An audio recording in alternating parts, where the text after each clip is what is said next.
For these 11 Hollywood stars, the operating room was supposed to be the place where everything finally got better. Instead, it became the setting for their final moments. Some went in expecting a routine procedure, others were fighting serious illnesses and believed surgery might give them precious time. But something went wrong, sometimes suddenly, sometimes days later, and the outcome was irreversible. What makes these stories so haunting is that many of them had no idea they were approaching the final chapter of their lives. Behind the fame, the applause, and the larger-than-life personas were 11 medical tragedies that ended far differently than anyone expected. Number 1. John Ritter. On September 11, 2003, John Ritter was on the soundstage of his sitcom, 8 Simple Rules. He was hitting his marks, delivering lines, and doing exactly what he had done for decades. He was 54, kinetic, and seemed permanently energized. There was no prolonged illness, no visible decline. But mid-rehearsal, he started sweating profusely and feeling nauseous. He was taken to a medical center located just across the street from the studio. That extreme proximity should have been his greatest advantage. Instead, what happened next became a clear example of how a single medical assumption can completely derail a patient's chances of survival. When Ritter arrived, the medical staff evaluated his symptoms and concluded he was experiencing a heart attack. It was a standard assessment based on what they saw. Following that conclusion, they treated him with blood thinners. That specific medical decision was the butterfly effect. Ritter wasn't having a heart attack. He was suffering from an aortic dissection, a severe structural compromise in the main artery carrying blood away from the heart. Administering blood thinners to a patient with a failing artery rapidly accelerates the internal crisis. By the time the doctors realized the actual problem through further imaging, the situation had escalated from urgent to critical. They rushed him into the operating room for emergency cardiovascular repair. This was the moment the medical team was supposed to reverse the damage. But the operating table is where the threshold was permanently crossed. Right in the middle of the procedure, while the surgeons were actively working to stabilize and repair the compromised vessel, Ritter's vital signs plummeted. His internal system simply collapsed under the strain. His heart stopped under the surgical lights, and despite resuscitation efforts, he was gone. Ritter built his entire career on timing. He knew exactly when to pause, when to react, and how to maintain absolute physical control over his body for a laugh. The paradox here is hard to ignore.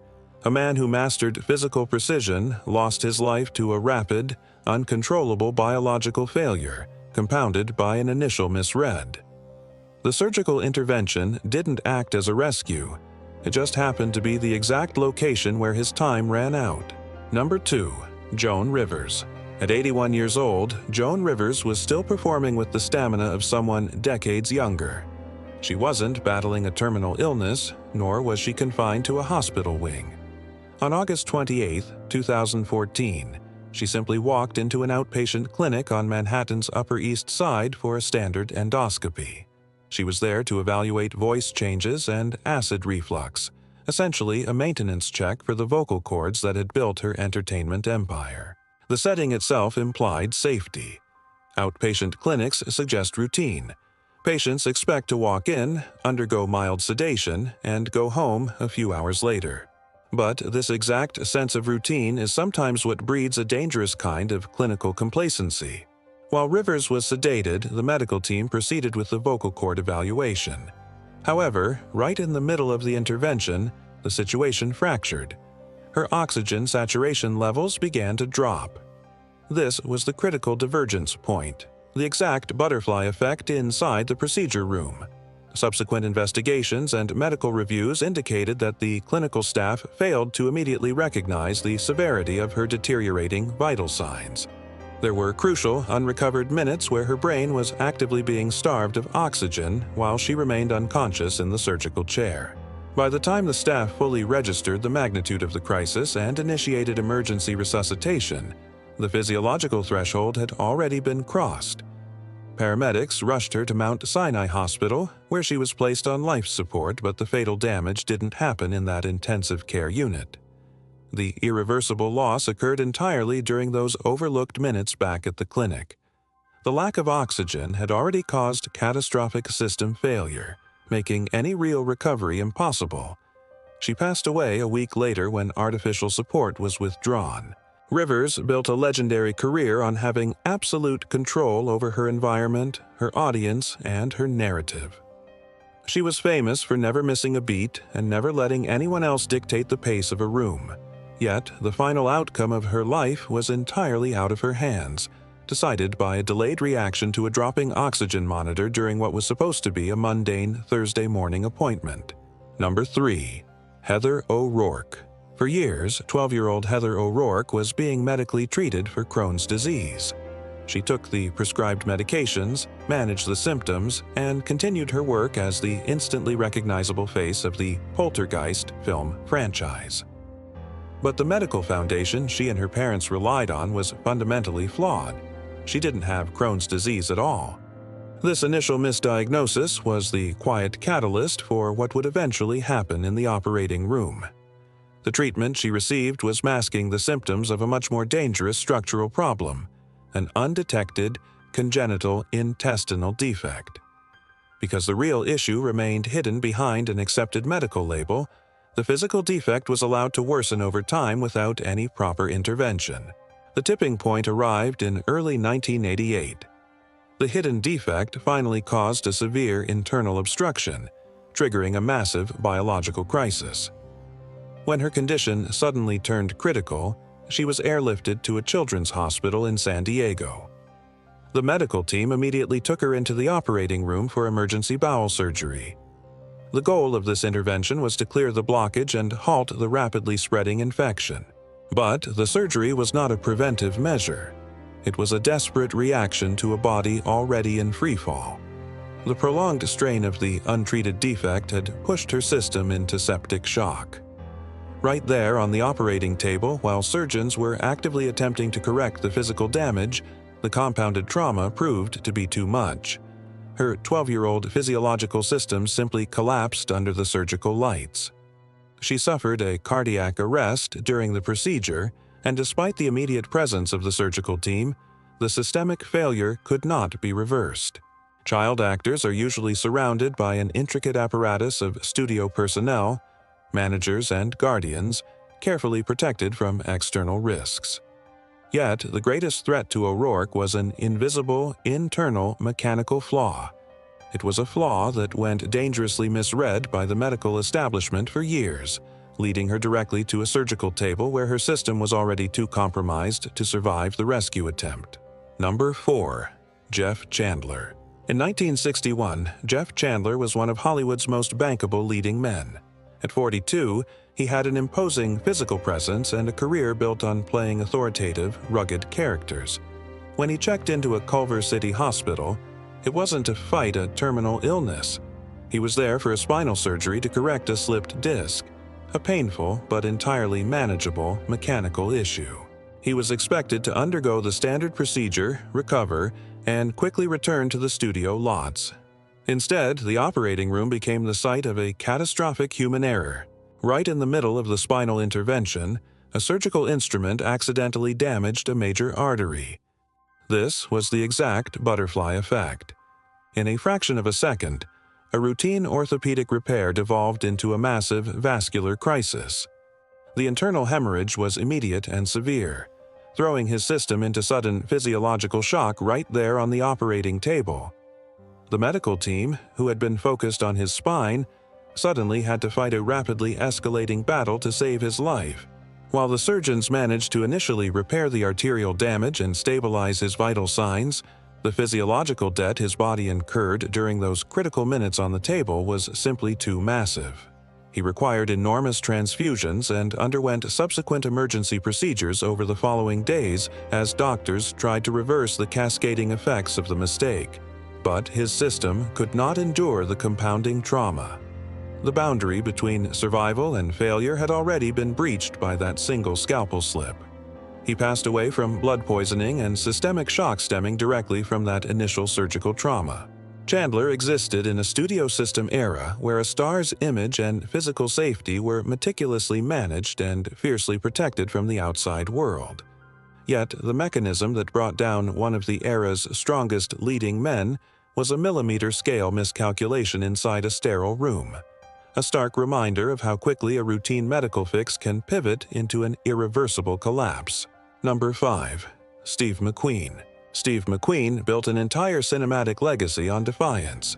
Whether he was jumping a motorcycle over a barbed wire fence or outmaneuvering pursuers on the streets of San Francisco, his on-screen persona always found a way to escape impossible situations.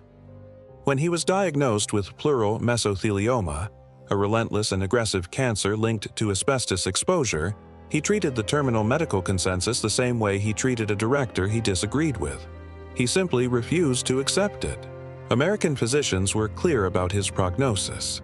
They explained that the tumors spreading through his chest and abdomen were entirely inoperable. More importantly, they warned that his internal systems were heavily compromised, meaning his heart would absolutely not survive the sheer physical trauma of a major operation. But surrender wasn't in McQueen's vocabulary. In late 1980, he crossed the border into Mexico, seeking out an unorthodox clinic willing to do what conventional medicine would not. He demanded the surgical removal of the massive growths in his neck and abdomen. This deliberate decision to force a medical intervention against all physiological warnings was the butterfly effect of his final hours. The surgical team proceeded with the extensive extraction, subjecting his already ravaged body to an immense degree of surgical shock. McQueen actually made it through the immediate procedure and was transferred to a recovery room. However, the operation itself was the fatal tipping point. The deep physical strain of the scalpel and the anesthesia completely drained his remaining cardiovascular reserves. Just hours after the intervention, exactly as the American specialists had predicted, his heart simply stopped. The surgery he traveled so far to secure wasn't a rescue. It was the final, overwhelming burden placed on a failing biological system. McQueen spent his life aggressively taking control of his own narrative, constantly pushing engines and his own body to their absolute limits. In the end, his final, stubborn attempt to forcefully cut the problem away was the exact action that pushed his heart past the point of no return. Number 6. Lucille Ball. In April 1989, Lucille Ball wasn't just an actress, she was the architect of modern television comedy. When the 77-year-old executive and performer was rushed to Cedars-Sinai Medical Center, experiencing severe chest pains, the medical evaluation revealed a dissecting aortic aneurysm. Her main artery was tearing. To save her, surgeons had to perform immediate open-heart surgery to replace her aortic valve and repair the damaged vessel. By all initial accounts, the intervention was a masterclass in modern medicine. The surgical team successfully installed the cardiovascular graft, stabilized her vitals, and closed the chest cavity. For over a week, the narrative was one of triumph. She was awake, eating, and moving around her hospital room. It looked like a complete recovery, but the reality of major vascular surgery is that fixing one section of a compromised system inherently alters the pressure and dynamics of everything around it. This was the hidden butterfly effect. The surgical repair itself held perfectly, but the sheer physiological trauma of the operation and the shifting blood flow had silently stressed a different, unoperated portion of the exact same artery. 8 days after the procedure, just as the medical staff was beginning to discuss discharging her, that secondary section of the aorta suddenly ruptured. The resulting internal crisis was instantaneous. The abrupt drop in blood pressure threw her system into immediate cardiac arrest. The hospital staff, who had been monitoring her steady recovery just moments before, launched a frantic resuscitation effort. However, the sudden loss of vascular integrity was absolute, and her cardiovascular system collapsed completely before they could ever get her back into an operating room. Lucille Ball spent her entire life mastering the art of the setup and the payoff. She built a production empire because she knew exactly how to control every single variable on a soundstage. Yet, the final variable of her life was entirely beyond anyone's control. A delayed structural failure initiated on the operating table, which waited just long enough to look like a medical victory before rapidly shutting down her system. Number 7. Bill Paxton. Bill Paxton spent his cinematic career surviving extreme environments. Whether he was navigating a damaged spacecraft in Apollo 13, chasing Category 5 tornadoes in Twister, or fighting off external threats in Aliens, his on-screen brand was the relatable everyman who somehow endures the unthinkable. But in February 2017, the threat wasn't a Hollywood spectacle. It was a scheduled medical procedure at Cedars-Sinai Medical Center to replace a bicuspid aortic valve and repair an aneurysm. The public understanding of heart surgery often treats the closing of the chest cavity as the finish line. If the patient wakes up, the danger is assumed to have passed. However, the biological reality of altering cardiovascular mechanics is far more complex. The moment the surgical team intervened to repair Paxton's heart, they fundamentally shifted his internal blood flow dynamics. This was the silent butterfly effect. Operating on valves and arteries naturally introduces trauma to the cardiovascular system, which severely elevates the risk of coagulation. While the physical repair of the aorta was completed in the operating room, the surgical intervention itself created the exact conditions for a blood clot to form near the surgical site. For 11 days after the procedure, Paxton appeared to be navigating the standard recovery phase. But the fatal mechanism had already been set in motion during the operation. That microscopic clot eventually broke loose from the cardiovascular area and traveled upward, lodging directly in his brain.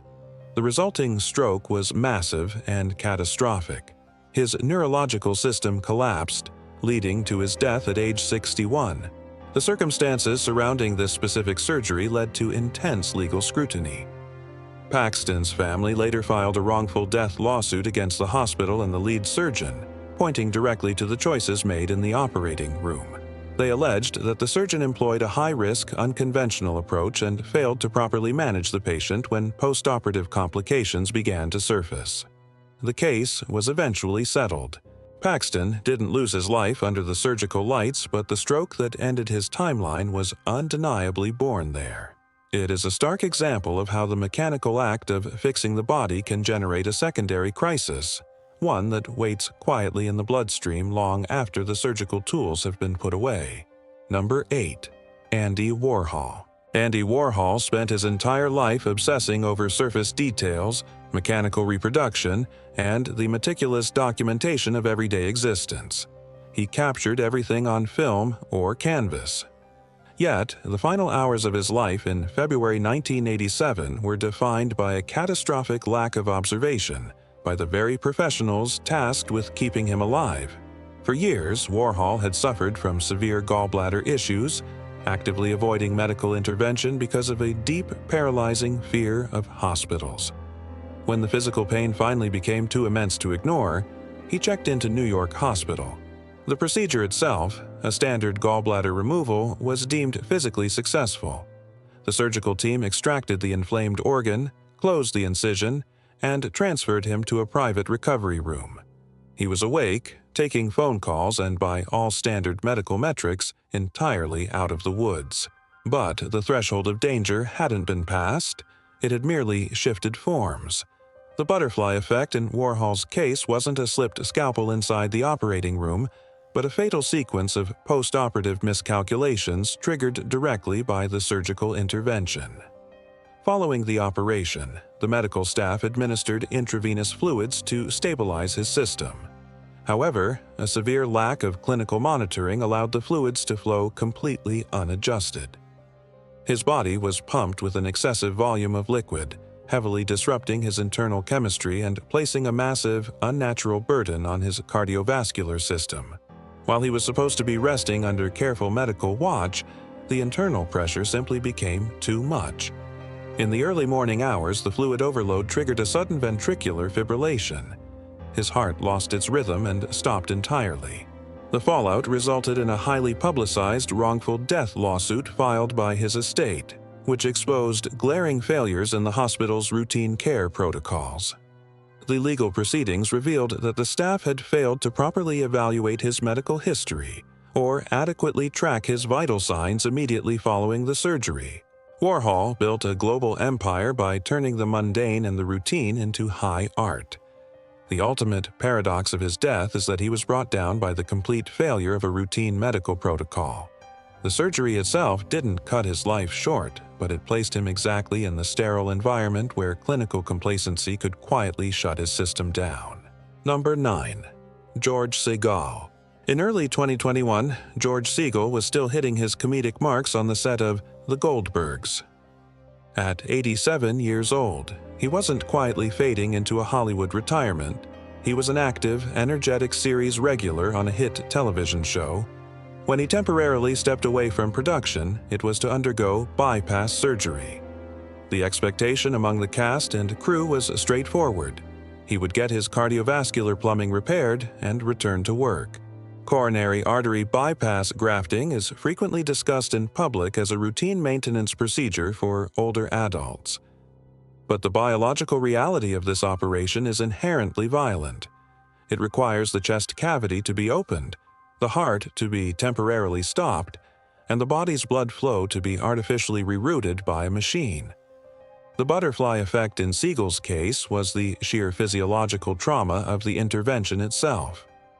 The surgical act of trying to extend his timeline required pushing his 87-year-old system to the absolute brink of endurance. While the exact minute-by-minute surgical details remain within his private medical records, the fatal outcome was explicitly confirmed by his family as direct complications from the bypass surgery. The mechanical repair initiated on the operating table triggered a systemic cascade his body simply couldn't absorb. When surgeons attempt to rewire an aging cardiovascular network, the physical debt incurred by the body is massive. The intervention meant to restore his blood flow ultimately disrupted his physiological balance beyond repair, leading directly to a systemic shutdown. Segal spent over 6 decades mastering the rhythm of film and television, maintaining a remarkable career longevity that very few actors ever achieve. He didn't lose his life to a prolonged, visible illness that slowly pulled him away from the camera. He shot his final episode just weeks before checking into the hospital. The profound irony is that the exact medical procedure intended to keep his engine running and keep him on set was the specific mechanism that permanently stopped his timeline. Number 10. James Avery. For 6 seasons on The Fresh Prince of Bel-Air, James Avery was the immovable object. As Philip Banks, he commanded every room he walked into with a booming baritone and a physical presence that radiated absolute stability. To an entire generation of television viewers, he wasn't just an actor. He was the definition of structural strength. But biological reality does not respect television legacies. In late 2013, that imposing physical framework was forced to confront a failing cardiovascular system. At 68 years old, Avery checked into a Glendale hospital to undergo open-heart surgery. The objective was purely mechanical, repairing the internal plumbing to keep his engine running for another decade. However, to perform this kind of major intervention, surgeons must deliberately breach the body's primary defenses. They have to open the chest cavity, exposing the highly sensitive internal environment. This necessary medical intrusion was the butterfly effect. The cardiovascular repair itself was executed, but the surgical act created a secondary, far more insidious crisis. By opening his physical armor to fix his heart, the procedure inadvertently provided an entry point for a severe pathogen. In the days following the operation, instead of following a standard recovery curve, his body found itself fighting a massive internal war. A severe infection took hold and spread rapidly throughout his system. His immune defenses, already heavily depleted by the sheer trauma of the major operation, were quickly overwhelmed. The situation escalated from a post-operative complication into a cascading physiological failure. His major organs simply could not sustain the dual burden of healing from deep surgical shock while simultaneously fighting off a relentless infection. On New Year's Eve 2013, his internal systems completely collapsed under the strain. Avery built his most famous character as a shield, a patriarch who could protect his family from any external threat the world threw at them. The profound paradox of his final days is that the threat that brought him down didn't come from a dramatic outside force. It was a microscopic consequence born directly out of the very procedure intended to save him, proving that even the most formidable figures are ultimately bound by the fragile rules of human biology. Number 11. Eddie Fisher. During the 1950s, Eddie Fisher was an absolute phenomenon. He had a pristine, million-dollar voice, dozens of hit records, and a heavily engineered public image that made him one of the era's biggest stars. His life was defined by grand, sweeping narratives, massive studio contracts, highly publicized marriages to Debbie Reynolds and Elizabeth Taylor, and decades of tabloid chaos.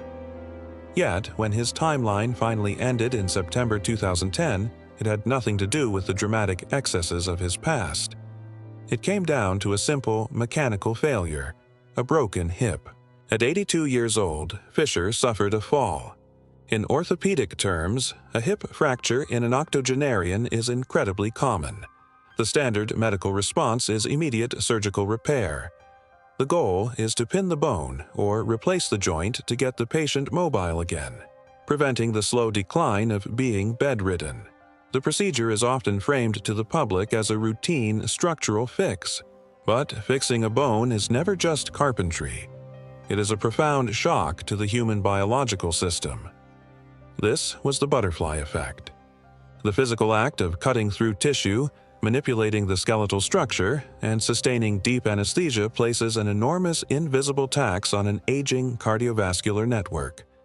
Fisher technically made it through the hours on the operating table, but the surgical intervention itself triggered the fatal sequence of events. Shortly after the medical team completed the orthopedic repair, his body began to experience severe post-operative complications. The deep physical trauma of the surgery led to internal bleeding.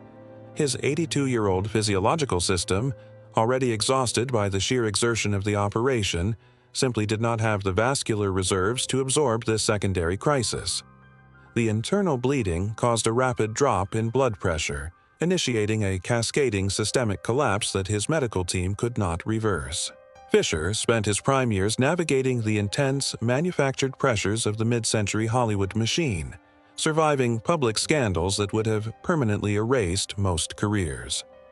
The paradox of his final days is that the mechanism that finally broke his resilience wasn't a product of his turbulent lifestyle. It was the hidden, biological cost of a standard surgical repair, a procedure designed to help him walk again, which instead triggered the exact complication that shut his body down completely.